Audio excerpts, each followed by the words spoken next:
¿Me pueden escuchar? Sí. Bueno, muy buenos días. Nuevamente, mi nombre es Ramón León, soy profesor en la Universidad de Florida. Y quiero agradecer a José María y a los coordinadores del Congreso. Para mí fue una gran emoción cuando me invitaron. Primero porque me encanta España. Segundo porque siempre he sido admirado mucho en los trabajos que se hacen en malacología aquí en España. Conversando ya con varios colegas, que aunque es un grupo relativamente pequeño, la calidad de los trabajos siempre son muy buenas y mantienen una visión muy diversa y una gran productividad en lo que es la parte del estudio de malacología y buscar soluciones para esos problemas. Quiero felicitarlos a todos los participantes porque para mí es refrescante venir a una reunión donde hay una gran variedad temática, donde se mantiene una gran diversidad de temas y trabajos, no como en Estados Unidos, que estamos enfrascados en la cuestión esta de la resistencia a herbicidas, y herbicidas, y herbicidas, y herbicidas, y de vez en cuando, por suerte, encuentra una que otra cosa más enfocada a herbicidas. Entonces, es bonito para mí venir a esta reunión y como a mí me tiene cansado hablar de resistencia a herbicidas, y yo soy un saco de contradicciones, le voy a hablar de resistencia a herbicidas hoy, con la idea y el objetivo de compartir con ustedes lo que para mí ha sido un proceso, aquí lo pueden ver, la prevención de resistencia a herbicidas, y le he puesto en retrospectiva de un proceso fallido, en algo que Europa todavía no tiene los problemas que nosotros estamos enfrentando allá, y ojalá que ustedes viendo un poco más de cerca de qué se trató este proceso en Estados Unidos y cómo falló, tal vez ustedes no tengan que lidiar o no cometan los mismos errores. Quiero decir, eso sí, que aunque fue un proceso fallido, no fue un proceso en vano, no fue un proceso inútil. Entonces vamos a hablar primero un poco de lo que es, por qué hay tanta dependencia de herbicidas en Estados Unidos, cuál es la historia de eso, las realidades. Luego vamos a hablar del proceso de evolución a la resistencia de herbicidas y cómo se asimiló esa información y cómo se negó por mucho tiempo que fuera un problema. Luego vamos a hablar de las actitudes y los procesos que contribuyeron a una reacción tardía a ese problema. Haciendo énfasis un poco en qué factores de la transferencia de tecnología, del flujo de información, de la parte de investigación a los productores, a la implementación de alternativas, porque eso no se dio apropiadamente. Y luego vamos a hablar un poco de la situación actual, de algunas cosas que parece que estamos corrigiendo, que vamos a corregir, y otras que lamentablemente parece que vamos a repetir. Si digo algo que no entienden o algo que sientan la libertad de interrumpirme para aclarar, para que vayamos avanzando en conjunto todos. Yendo un poco en el pasado, yo estudié en la Universidad Estatal de Iowa, tiene un montón de fincas como estas de maíz y soja.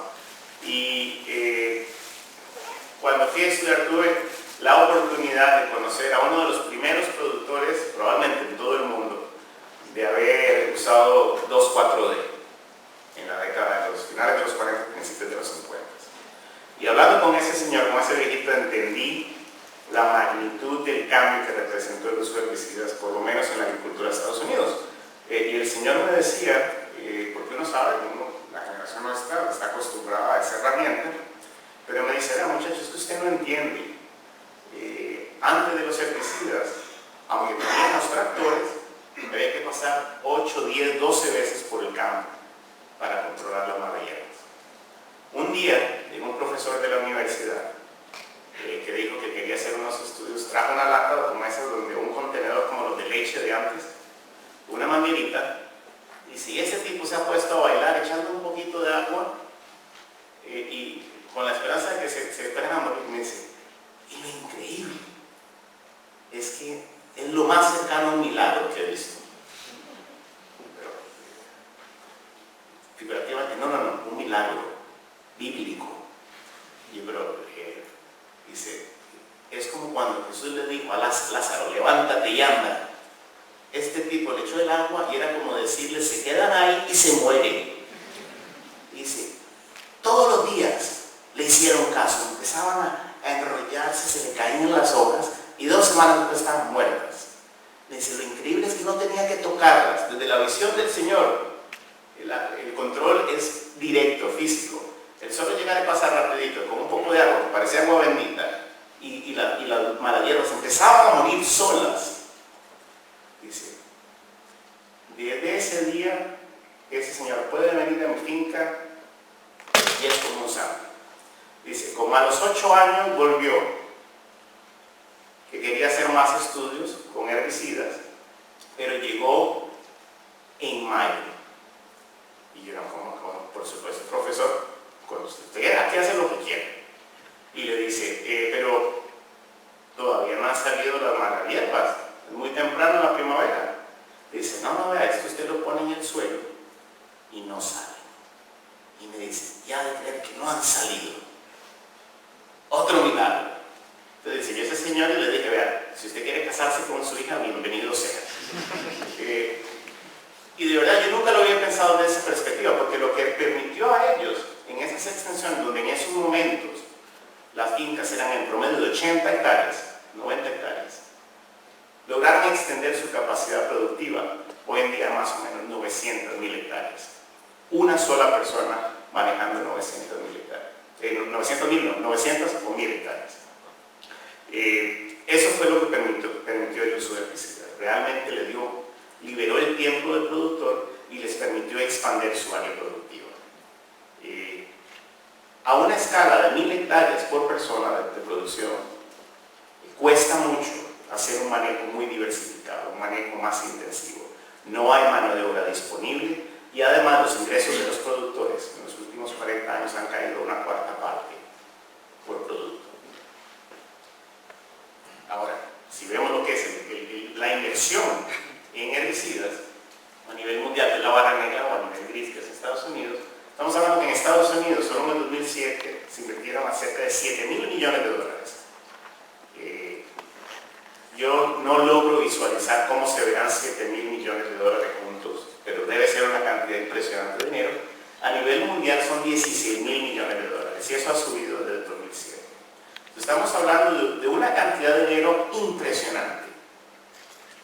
Si estamos viendo la progresión de los últimos 30 años, no ha variado mucho.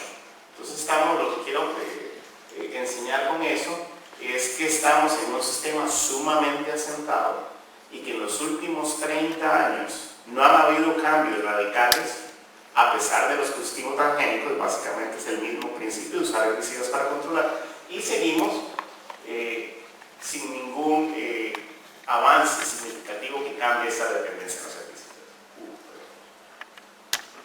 Si vemos desde el punto de vista del impacto ambiental, estamos poniendo en Estados Unidos alrededor de 500 millones de libras o 250 millones de toneladas de ingrediente activo, y alrededor de 2.000 millones de libras a nivel mundial. Entonces es el plaguicida que más se libera al ambiente, y mucho de eso, no solo Estados Unidos, pero mucho de eso se debe a esa facilidad que permite para controlar. La tendencia es la misma, aunque en teoría los plaguicidas de hoy en día son más eficientes. La cantidad que hemos puesto a lo largo de los años, de los últimos 30 años, sigue siendo la misma. No ha habido ningún cambio significativo. No hemos desarrollado tecnologías que realmente nos permitan reducir esa dependencia herbicida lamentable. Ahora, Ian Heath de Australia, él ha mantenido con una actitud estoica y perseverante un inventario de los casos de resistencia a herbicidas a lo largo del tiempo, y este es desde los 50 hasta el 2015, creo que es el 2013. Y vean que al principio no había muchos casos, era una cosa rara, y luego empiezan a aparecer, cada línea representa un mecanismo de acción diferente. Más o menos de los 70 a los mediados de los 80, esto se veía como una curiosidad. Bueno, hay especies o algunas poblaciones que de repente se vuelven resistentes. Algunos malherbólogos empiezan a estudiar por qué, los mecanismos, pero esto no se ve como un problema. Otra razón es que en los 80s empezamos a descubrir muchísimos tipos de herbicidas nuevos y mecanismos de acción. De mediados de los 80s a mediados de los 90s, en promedio se estaban generando de 2 a 4 nuevos herbicidas por año y un mecanismo de acción nuevo cada 3 a 4 años. Entonces la actitud era, bueno, si me cae la resistencia a este herbicida, en 2 años viene algo nuevo que nos va a matar. Nadie realmente se estaba preocupando por eso. Es a mediados de los 90 cuando hay una ligera preocupación, y la razón es que los inhibidores de ALS son los herbicidas más diversos, el grupo de herbicidas más diversos que tenemos. Y cuando se descubrieron las imidazolinonas, se pensó que se había llegado a un momento donde cada cultivo va a tener herbicidas efectivos para controlar las malas hierbas con buena selectividad. Pero muy rápidamente hubo un rápido incremento en lo que es resistencia, casos de resistencia, y no se descubrieron casi mecanismos nuevos después de eso. Luego alrededor del año 2000, que se genera alarma, por lo menos en Estados Unidos. De pronto, esto sí es un problema. Y lo que disparó esa alarma fue la resistencia al glifosato.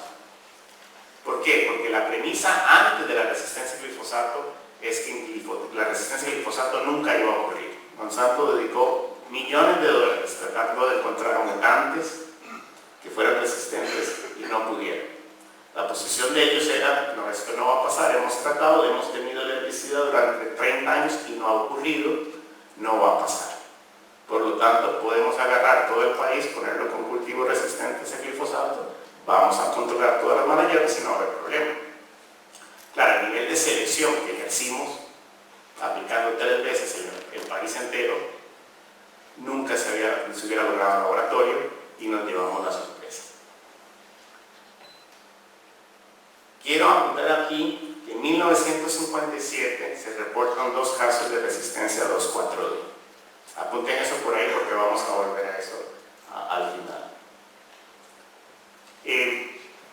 Aquí en lo que es resistencia al glifosato, son 3 especies muy problemáticas: Amaranthus tuberculatus, Amaranthus palmeri y Artemisia. Entonces vean ustedes que desde el 2004 empiezan a haber reportes, se dan principalmente en el este y en el norte, y ya en el 2008 empiezan a aparecer en el sur. 2 puntos importantes: desde el 98, cuando yo estaba en Iowa, en el grupo de nosotros ya teníamos biotipos que vimos que estaba subiendo la tolerancia. Desde el 98.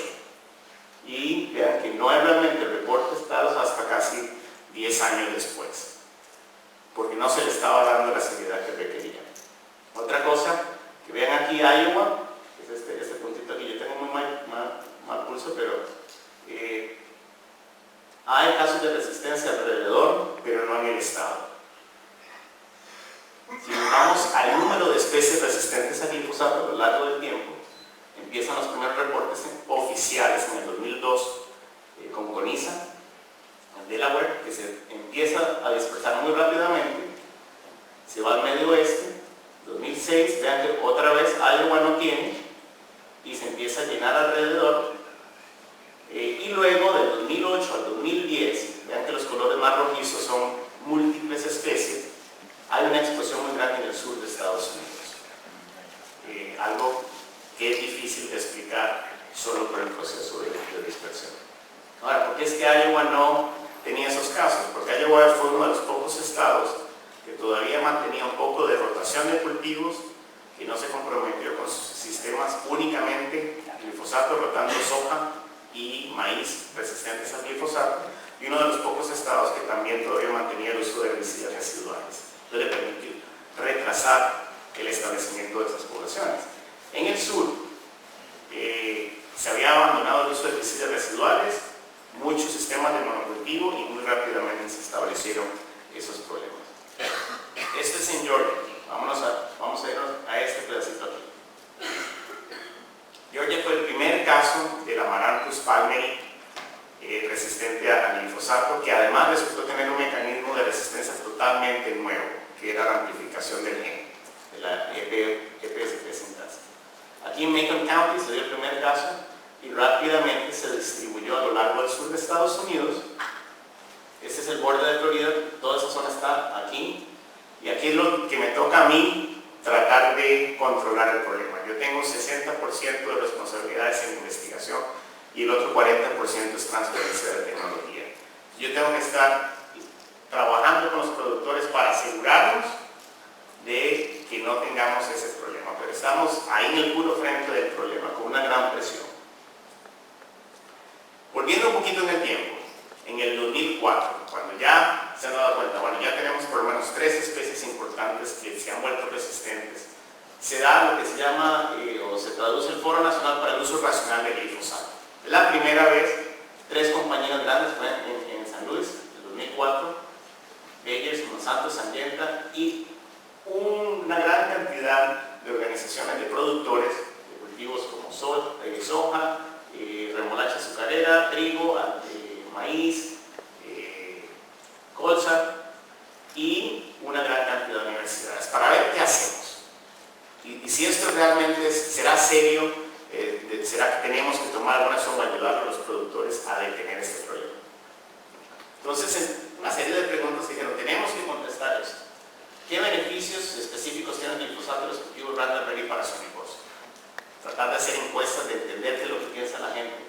Desde la perspectiva de productores industriales, qué tan significativa es la resistencia al glifosato para la agricultura en Estados Unidos, qué alternativas existen para manejar las malas hierbas resistentes al glifosato, existen preocupaciones acerca de las alternativas, cómo deberían ser manejados los programas de uso racional del glifosato y qué deberían incluir los programas.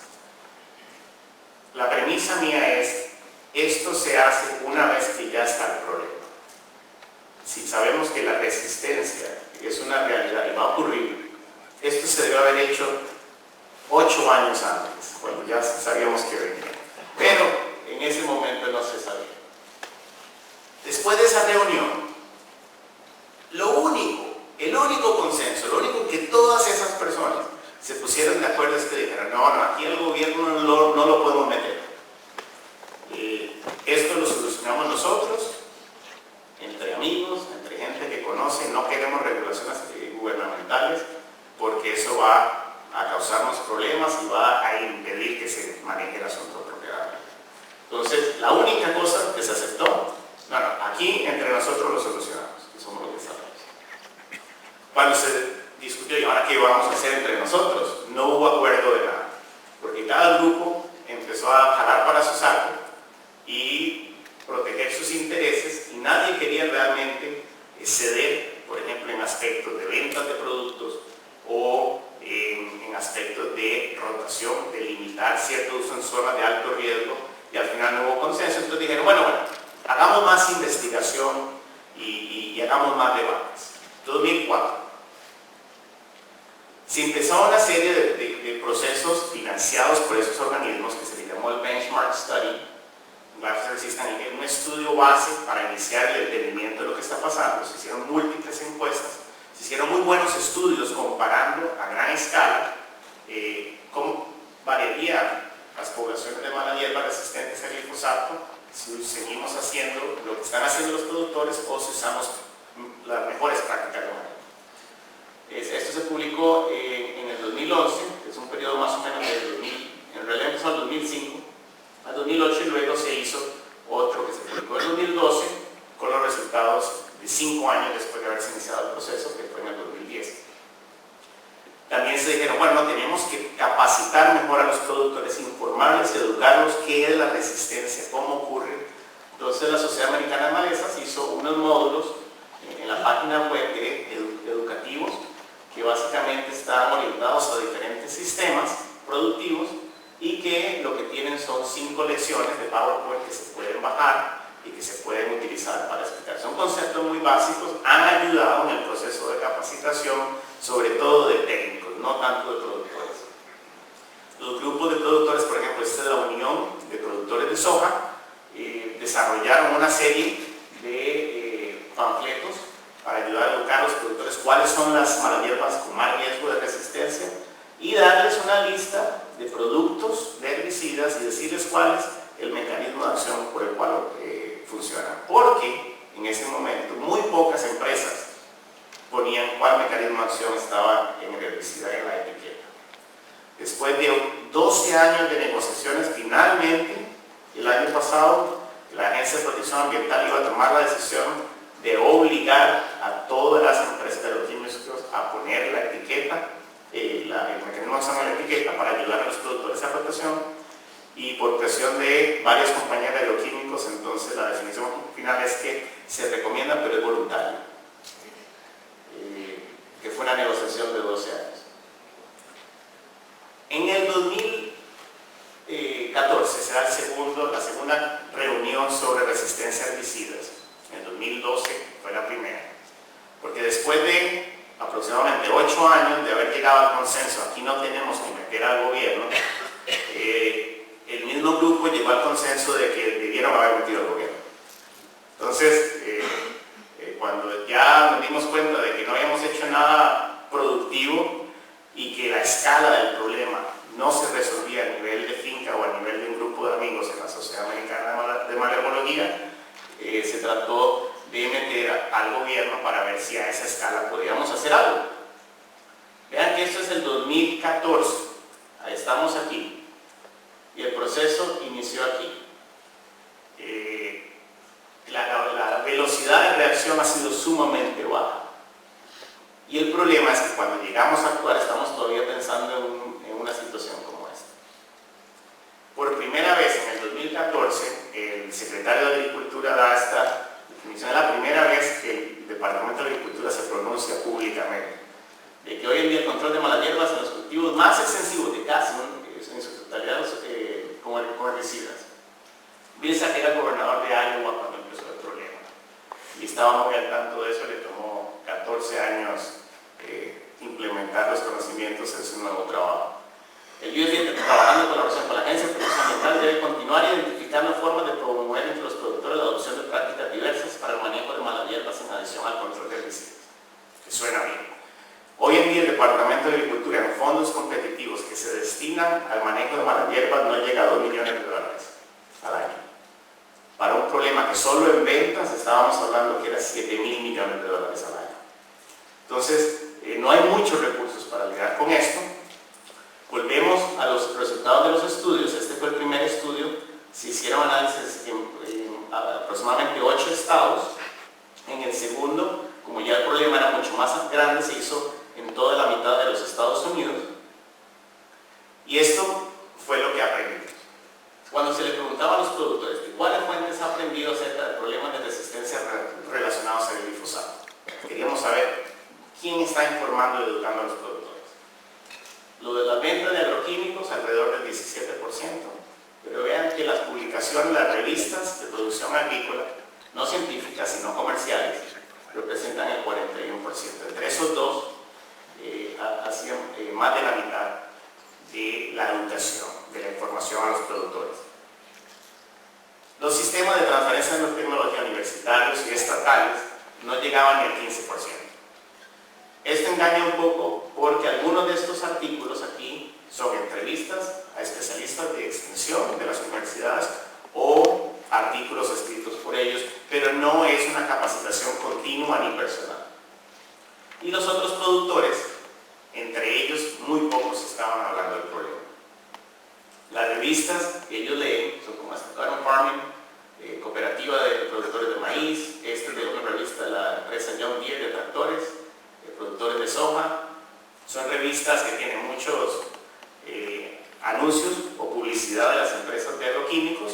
Generalmente los artículos están escritos por periodistas que trabajan permanentemente para esas revistas y donde hay notas no muy detalladas de la problemática. Entonces ellos leen eso para ver la problemática, pero no realmente para ver qué hacer acerca de la problemática. Cuando se les pregunta cuáles son los obstáculos para la adopción de prácticas de mitigación o de reducción de resistencia a herbicidas, y se les da una lista de cuáles son estas. Lo interesante es que la gran mayoría, 2/3, dijeron no hay ningún obstáculo. Esto lo hacemos, lo tenemos manejado.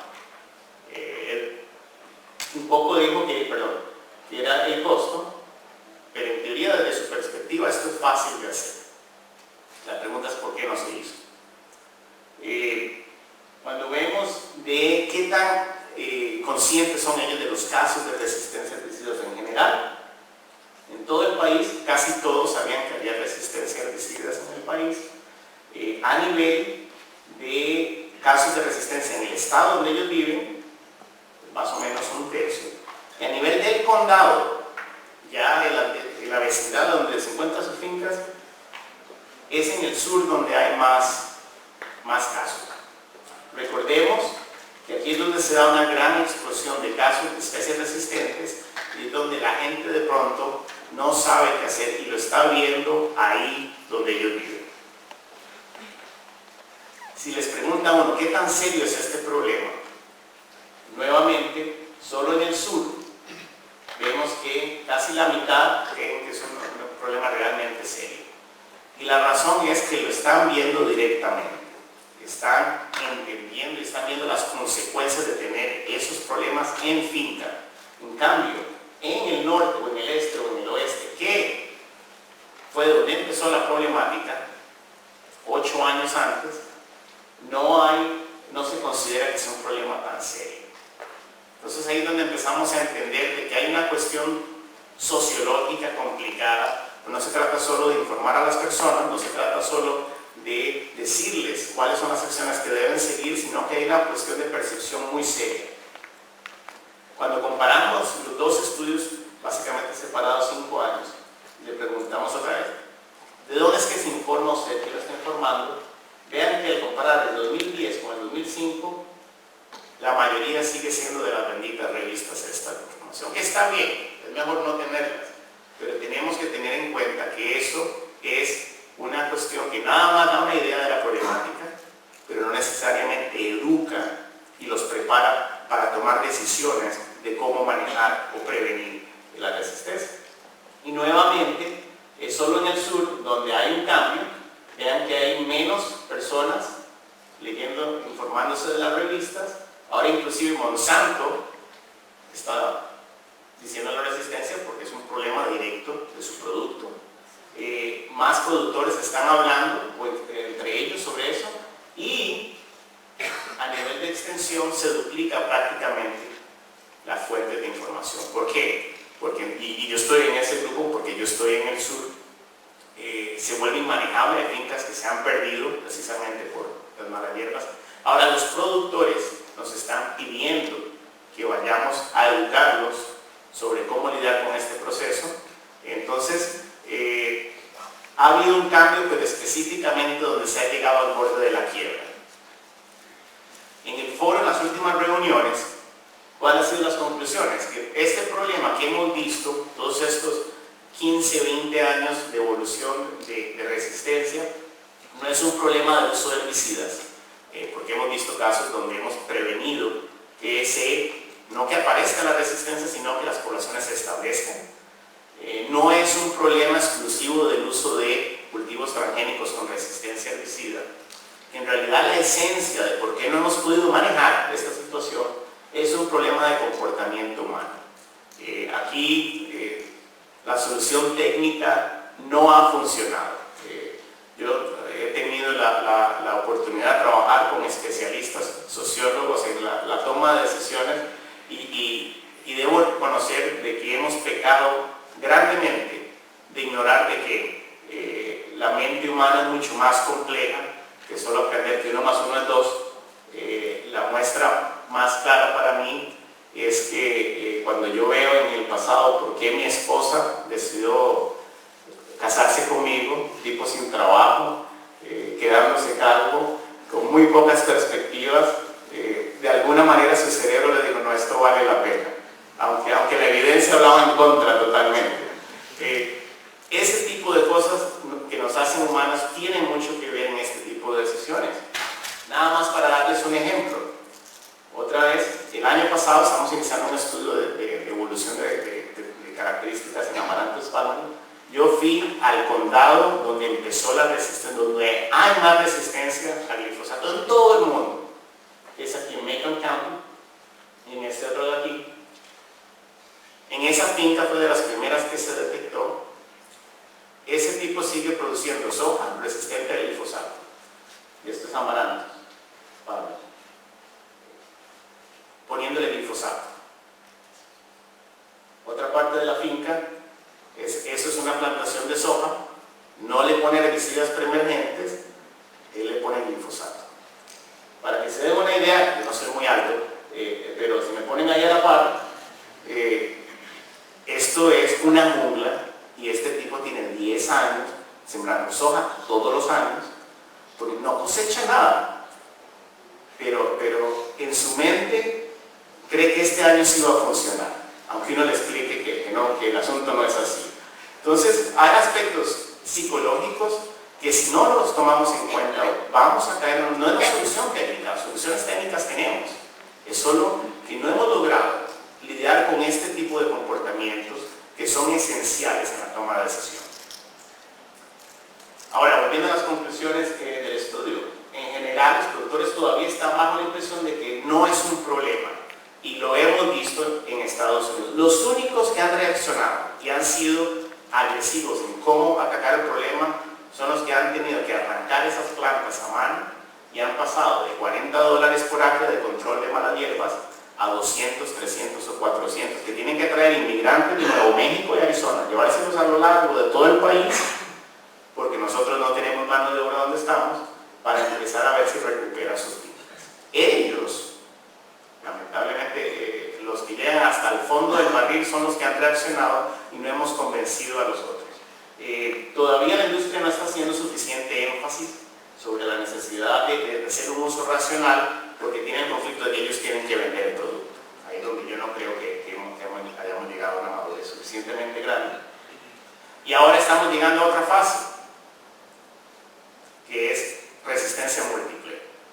Hasta hace 5 años había gente, colegas muy buenos, publicando de mecanismos de resistencia a un tipo de herbicida, otro caso resistente a este otro. Ahora lo que ya eso, a mí me encanta cuando yo lo que tengo es solo una resistencia. Es manejable. Ahora tenemos casos que hay 3 tipos de resistencia y ahí sí que hacemos. Ya estamos en esa fase. Ahora cada vez hay más casos de resistencia pública. Y yo lo que creo es que se necesita más diversidad en las tácticas de manejo. Lo que hemos perdido es esa diversidad, que es lo que creo yo que realmente nos da soluciones más sostenibles. ¿Cómo implementar ese cambio? Ahorita la conclusión es, y puede ser un poco de cinismo, pero si ustedes hablan con mis colegas de la parte de transferencia de tecnología, es dejarlos que lleguen a ese punto donde las cosas se caen. Este es un estudio que se va a publicar ahora pronto en With Technology. Esto es implementación de prácticas de manejo integrado para resistencia a herbicidas en productores que han experimentado resistencia en su finca desde el 95 al 2007, o sea que tienen más años de haberse expuesto a esa realidad, y los que han empezado en 2008 al 2011. Todo esto es estadísticamente significativo. La mano de obra, digamos, a eso se refiere seguimiento, monitoreo, ir a ver, confirmar los resultados de las aplicaciones, estar más en campo viendo qué es lo que está pasando, prácticas, por ejemplo, mecánicas, laboreo, control químico, tomando en cuenta rotación de modos. Vean que los que tienen más años lidiando con el problema o han estado más expuestos al problema con más tiempo, practican más eso. Caso clave, controlen los bordes, que es algo que nunca se hablaba, nadie gastaba dinero en ir a controlar malas hierbas a los bordes de los campos. Es casi el doble. Entonces ya esos que han tenido que enfrentar esa realidad de cerca son los que están más dispuestos y con los que estamos trabajando más de cerca. ¿Cuál es la situación actual? Ya me estoy quedando sin tiempo. El problema es que viene la próxima introducción de cultivos resistentes a 2,4-D y a dicamba. La solución ha sido, bueno, si no tenemos herbicidas nuevos, glifosato no está matando estas malas hierbas, que la mayoría son de hoja ancha y cotiledóneas, y podemos hacer a los cultivos resistentes al 2,4-D y a herbicidas toxínicos. Entonces, las empresas de agroquímicos y de semillas, como ya tenemos la tecnología para hacer esos cambios relativamente fácilmente, esa es la propuesta con la que vamos a controlar este problema. A diferencia de cuando se sacaron los herbicidas, los cultivos resistentes al glifosato, no había ni un solo caso de resistencia. Recuerden que les enseñé que en 1957 ya teníamos reportes de resistencia a 2,4-D. Bueno, ahora tenemos múltiples reportes. Y todavía ellos están usando el argumento de que esta vez no va a ocurrir, ya lo tenemos. Yo soy una persona positiva en muchas cosas, pero hay cosas donde el positivismo es un arma de doble filo. Y a mí me da mucho temor lo que vamos a ver. Sí es cierto, Dow y Monsanto está con el trade de dicamba y Dow es de 2,4-D, han sido mucho más agresivos esta vez en educar mediante demostraciones de la importancia de hacer un manejo más integrado esta vez para que no nos pase lo anterior, principalmente para técnicos. Estamos colaborando más porque al final nosotros en la parte de transferencia de tecnología estamos en el centro del huracán y los productores saben que como nosotros no vendemos el producto, pueden venir a decirnos si esto es cierto o no es cierto. Problemas, no hay claridad de qué va a ocurrir cuando aparezcan los casos, porque mi predicción es 2 años. O sea, el otro año se empiezan a sembrar desde 2016, ahí apúntenle luego a ver si me ganan una cerveza. En el 2018 vamos a tener casos, no necesariamente confirmados. No van a pasar 5 años antes de que ya tengamos casos serios de resistencia de 2,4-D. Esa es mi predicción. Yo hablo con Dow, hablo con Monsanto y ellos dicen que no, que ahora su nueva estrategia va a retrasar eso mucho más. Ya hemos identificado productores, por ejemplo en el área de Mississippi, en el área de Arkansas, algunos en Georgia, en que ya nos dijeron abiertamente que tan pronto ellos tengan esa nueva tecnología van a dejar de usar herbicidas residuales y probablemente van a dejar de usar una rotación más diversificada, que así pueden ahorrar dinero y que esto les va a comprar el crédito. Entonces, nuevamente esa dimensión psicológica, sociológica es muy compleja. La otra parte que para mí, bueno, la premisa, la premura y la necesidad de solucionar esto, hace que toda la investigación, una gran parte de la investigación en Estados Unidos esté centrada exclusivamente en resistencia a herbicidas. Y hemos dejado de lado todo ese montón de factores que ustedes van a discutir aquí en el Congreso, que son realmente necesarios para generar alternativas a este uso indiscriminado de herbicidas o esta dependencia tan grande que tenemos. Y yo no veo casi trabajos en prácticas de control alternativo. La tendencia, lamentablemente, creo yo, y lo que vamos a ver en los próximos 10 años, es que las compañías de semillas y de herbicidas lo que están haciendo es desarrollar cultivos transgénicos con resistencia a herbicidas viejos. No hay nuevos herbicidas, entonces los 4D dicamba, ahorita vamos a tener más cultivos resistentes a PPOs y ya me han pasado varias notas de que están buscando resistencia a ventazón, a base grande. Entonces estamos reciclando una cuestión que uno diría ya estaría superada y claro, lo que hacemos es volver a lo que teníamos en los 80s. Bueno, si se me hace resistente a uno, ahí meto el otro y vamos bien. Lo que pasa es que no nos quedan tantos. Un artículo en los sitios de los National Academy of Science de Estados Unidos, Johnny Gannett, Bruce Maxwell y David Morrison, que han sido de los pocos ecólogos en la parte de malaliepas en Estados Unidos, hicieron una crítica muy fuerte cuando salió esta propuesta de que, bueno, como vamos a controlar las malaliepas resistentes al glifosato, haciendo los cultivos resistentes a 2,4-D, y lo que dice es la diseminación global de malaliepas resistentes a herbicidas es un problema serio que requiere un replanteamiento de nuestras estrategias para el manejo de malaliepas.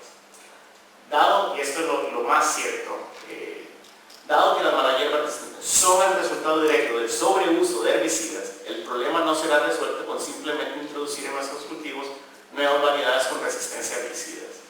Eso es solucionar un problema con el mismo problema. No porque porque la gasolina sea de otra marca no le va a meter más fuego al fuego, ¿verdad? Y en cambio, estrategias de manejo integrado de malas hierbas que incluyen diversidad de prácticas químicas y no químicas y que efectivamente reduzcan la dependencia en el uso exclusivo de herbicidas ofrecerá la promesa de un sistema de control de malas hierbas robusto. No estamos haciendo investigación, no tenemos que transferirle a los productores desde esa perspectiva. ¿Qué es lo que creo yo que hay que hacer? Búsqueda de alternativa, volver un poco. Ahora las compañías están explorando herbicidas biológicos. A mí me ha tocado trabajar con algunos muy promisorios. La parte de marketing de las compañías no les gusta mucho eso porque no es tan efectivo como el bendito herbicida, porque la naturaleza no funciona así. Y la parte de automatización y robótica, que aquí en la Universidad de Sevilla me alegró mucho ver que están trabajando en eso. Allá en Estados Unidos desde finales de los 90 se ha quedado parado, excepto en Davis un poquito, y es algo que con la tecnología que tenemos ahorita y con la facilidad, con estos aparatos que hacen de todo, deberíamos estar trabajando más en eso. Desarrollo de técnicas de seguimiento. La propuesta mía siempre fue: tenemos herramientas para tratar de identificar estos problemas más temprano. Las compañías inclusive han propuesto mitigar esto, un poco de identificarlos y tratar de controlarlos, pero se requiere una coordinación a nivel local y regional. Más inversión para educar a nuestros productores, de llevarlos a las fincas, de que hablen con los productores que están sufriendo el problema directamente. Eso hemos visto que funciona muy bien. Como ellos no consideran que el problema sea de ellos, como no realmente no dimensionan la seriedad del problema, no es sino hasta que ven que no, que el primo o el cuñado, que ha sido un buen productor toda la vida, se le metió las malas hierbas resistentes y ya vio cuánto está gastando dinero, que aunque está haciendo las cosas bien, se le está saliendo de las manos. Hasta que ellos no ven eso directamente, no hemos visto un cambio de comportamiento. Y luego la coordinación entre compañías. Este no es un problema ya ni de Monsanto ni de Syngenta. Yo siempre, nuevamente como una persona positiva, pensé que, eso lo pensé como en el 2002, ya han pasado 13 años, de que ya ellos iban a llegar al acuerdo de que sí, de que mejor trabajamos juntos. Todos tienen diferentes productos, promovamos paquetes integrados de manejo, que tengan un producto del mío, un producto del tuyo, un producto del otro, y ese asunto directo de la salud. No sé aquí en España qué tanto funciona eso. No hemos llegado ya en Estados Unidos, 13 años. Desarrollo de técnicas de seguimiento. Tuvimos una reunión hace 2 años donde yo presioné mucho para que en un negocio de $7.000 millones al año, ¿verdad? Yo calculo que con $500 millones, haciéndolo muy bien, $1 millón al año, se puede montar un programa de seguimiento muy bueno, que si se distribuye entre todas las compañías y un poco de fondos del Estado, no es nada en un negocio de $7.000 millones. Y esto salió publicado este fin de semana en With Science. John Soteres era el representante de Monsanto en el foro, Mark Peterson, ambos investigadores muy inteligentes, por Navarro Sciences, donde dan la visión de monitoreo y de mitigación de herbicidas que se puede hacer.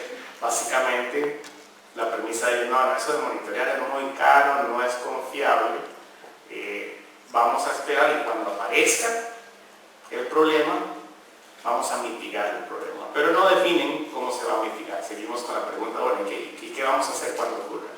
Entonces estamos exactamente en la misma situación que en el 2004, cuando empezamos el proceso de estímulo glifosato. Tenemos mucho más experiencia, pero todavía no nos sentamos a tomar soluciones. Yo creo que lo único, los que les comentaba ya en Iowa, donde tardó mucho más en que se establecieron los problemas de resistencia, en la franja de Florida, donde yo les digo que yo trabajo, donde a pesar de que tenemos estos malas hierbas metiéndose en los campos todo el tiempo, no se han establecido, y es porque tenemos sistemas más diversificados. Nosotros tenemos cacahuete y algodón, generalmente un año de cacahuete, 2 de algodón. Hemos trabajado diversificando con pasturas, una rotación un poco más larga. Aquí hay herramientas de control muy efectivas. Aquí tenemos menos herbicidas. De hecho, podemos reducir los insumos herbicidas en esa rotación a la mitad. Los rendimientos son iguales o más altos, los costos de producción son más bajos, así que aunque los ingresos son menores, la rentabilidad sigue siendo mayor. A mí me tocó hacer la parte del estudio del banco de semillas, y no lo voy a entrar en mucho detalle, pero esta es la rotación convencional. Si tenemos buenos herbicidas, la diversidad de malahierbas es baja y el banco de semillas son bajos. Aquí en la parte del pasto había un incremento muy rápido, que era lo que preocupaba a los productores, pero la misma rotación, la estructura de la rotación hacía que después de que se cumple toda la rotación, igual volvemos a niveles manejables, a los mismos niveles del sistema convencional, usando la mitad de los herbicidas y cambiando mucho la dinámica de cobertura del dosel y del sistema de manejo. Entonces hay opciones, son más complejas, realmente son más complejas, pero cuando comparamos esto a lo que están pagando del otro lado de la frontera del Estado, que son 200 a 400 dólares de sacar esas malahierbas a mano, esto tiene mucho más sentido. Lo que tenemos es que ir a hablar con estos especialistas en toma de decisiones, estos sociólogos, para que nos expliquen cómo les metemos en la cabeza que esto es una solución más rentable. Y la otra cosa es empezar a hacer cosas que ya los entomólogos y los fitopatólogos han hecho por cientos de años. Buscar, eso es un proyecto que tenemos de buscar variedades de cacahuete que suprimen o que son más competitivas con las malahierbas, porque probablemente vamos a tener más escapes como va subiendo el nivel de resistencia de nuestras poblaciones. Y ahí me detengo. Muchísimas gracias por su atención y estaré muy feliz de contestar alguna pregunta que tengan. Gracias.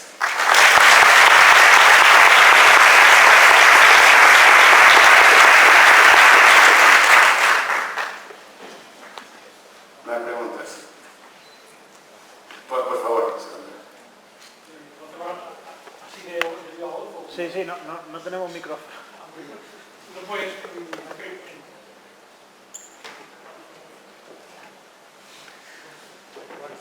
Buenos días a todos. Muchas gracias. Yo quería, en primer lugar, felicitar por esta exposición tan bonita, tan interesante, ¿no? Y también me ha parecido entender un poco el programa del Congreso, que habrá esta visión de Estados Unidos, otra de Europa, y yo creo que tocará muy al final hacer la de España. Yo no sé si es para pasar mi vergüenza correspondiente, ¿no? Porque es muchísimo peor que mi presentación.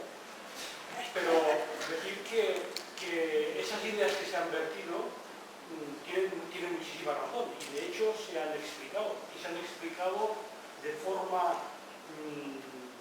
constante y desde hace muchísimos años en la Sociedad Española de Malacología. Por lo tanto, yo creo que puede ser muy interesante seguir todo el Congreso. Y por eso también me busco público para mí, que soy el último. No os vayáis, pero creo que es muy interesante. Y ese aspecto humano de la toma de decisiones, en la que hay muchas publicaciones ya, yo creo que sí que es muy, muy importante. Sí, en eso yo concuerdo. De lo más difícil que me tocó aprender ya trabajando cuando me involucré en este proyecto con los especialistas en toma de decisión, es que es frustrante para uno como técnico, como científico, saber que se tiene una solución técnicamente válida y efectiva y no hay forma de hacerla caminar. Hay visiones encontradas y el problema es que caemos en una negación de que si no se hace de esta forma, no se hace, o si no se hace de la forma correcta, no va a ser efectivo. Y nosotros no funcionamos así. A mí eso fue lo que más me impactó de ese proyecto, porque estuve involucrado en que al final hay nuestro cerebro y como tomamos decisiones es una forma sumamente compleja en que hay cosas que van más allá de la parte técnica. A nosotros nos pasó, le conté a uno de ustedes el otro día, estuvimos trabajando en umbrales, determinar el número de malahierbas que determinaban cuándo había que tomar medidas de control